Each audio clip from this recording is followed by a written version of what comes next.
সামিউন বাসির নাম তোমার আল্লাহ আল্লাহ আল্লাহ। সামিউন বাসির নাম তোমার আল্লাহ আল্লাহ। ইয়া রহমানু নাম তোমার আল্লাহ আল্লাহ। কত নামাজ মাথা ব্যথার কারণে আমরা ছাইরা দিছি, ব্যবসার কারণে কত নামাজ আমরা ছাইরা দিছি, পেট ব্যথার কারণে নামাজ ছাইরা দিলাম, তবু আল্লাহ তোরে আমারে গজব দেয় না।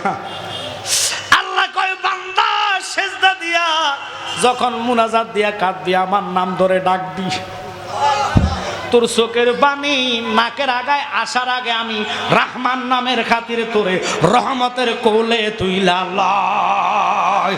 ওরে পাপ না করলে মাফ করবা কি, তপতে তুমি বসিয়া, মাফ না করলে রহমানি নাম যাবে খুদার মুসিয়া, ঠিক কি না? এগুলা বলার পরও কিছু লোকের দেখবেন কালকে চুলকাইব, এমন চুলকানি লাজমেতের অ্যালার্জি আর কি। আমি যে বলছি অ্যালার্জি তোর হয় না, মসজিদ ঘরকে সবে বরাত রাতকে নিয়ে গেছে নর্তকী খানায়, ব্যবসা খানায়, ওই সময় তোর চুলকানি বাড়ে না, বুঝা গেল ওইটার রক্ত তোর গায়ে আছে। কথা কন না করে, আশ্চর্য কারবার। এটা ওরকম মুসলমান এক ব্যক্তি, হিন্দু লোক, কালিমা পরে মুসলমান হয়েছে, আলহামদুলিল্লাহ। আর জোরে কন না। জুমার টাইমে হাজার লোকের সামনে কালিমা পড়ছে, তার ধর্ম ত্যাগ করেছে। ধর্ম ত্যাগ করার পরে ওই লোকটা মসজিদের মোতোয়াল্লি খুশি হয়ে তাকে বাড়িতে নিয়ে ইচ্ছা মতন খাওয়াইছে। খাওয়ায়া সুন্দর দেখে মোতোয়াল্লি হজ করছে, এই হজ থেকে একটা জুব্বা আনছে। কয় যা বেটা, তুই ইসলাম ধর্ম ত্যাগ করেছ, এর চেয়ে বড় জিহাদ আর হতে পারে না। আমি তোর জন্য, হ্যাঁ হিন্দু ধর্ম তুই ত্যাগ করে মুসলমান ধর্ম গ্রহণ করেছ, আমি তোর আমার এই জুব্বাটা তোর জন্য গিফট করলাম, এটা দিয়ে তুই নামাজ পড়িস। হিন্দু লোক জানে না কিভাবে জুব্বা পড়া লাগে, কিভাবে নামাজের নিয়ম সিস্টেম, মাত্র মুসলমান হয়েছে, যদিও সে অন্য ধর্মে থাকে। একটু কথা বুঝে নিন, যদি আজকে সময় তো আমি চতুর্দিকের আলোচনাগুলো আপনাদেরকে মেসেজ দিয়ে যাইতাম, কারণ বর্তমান প্রেক্ষাপটের উপর আলোচনা দরকার।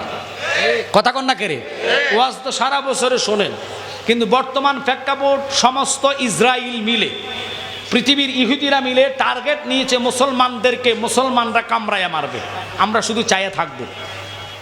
এই জন্যে এই এজেন্ট যেটার নাম হলো সালাফি, কথা কন না করে, এদেরকে তৈরি করা হয়েছে। প্রতি বছর ডলার আসতেছে এদের পকেটে, ডলারের গরমের ছোটে যারা বলে কি জানেন, আহা কি বলবো আপনাদেরকে, এমনও ফতুয়া দেয় যেই ফতুয়া কোরআন হাদিস এজমা কিয়াস কোনোটার সাথে মিল নাই। যারা বলে রসুল হাসরের কঠিন ময়দানে মিজানের পাল্লায় নিজের গুনার চিন্তায় মাথাহারা থাকবে। আরে যেই নবীর শাফায়েতকার নেওয়ালা ঘোষণা দিয়েছে কে? আর জোরে বলেন, এই নবীকে গুনার দরজা নিয়ে গিয়েছে, অথচ নবীর ক্লাস সম্মান 34 নম্বর ক্লাসে একটা ক্লাস যদি কেউ নিচে নামায়, আল্লাহ কইতে আমার বান্দা না, রসুল বলে সে আমার উম্মত না, কারণ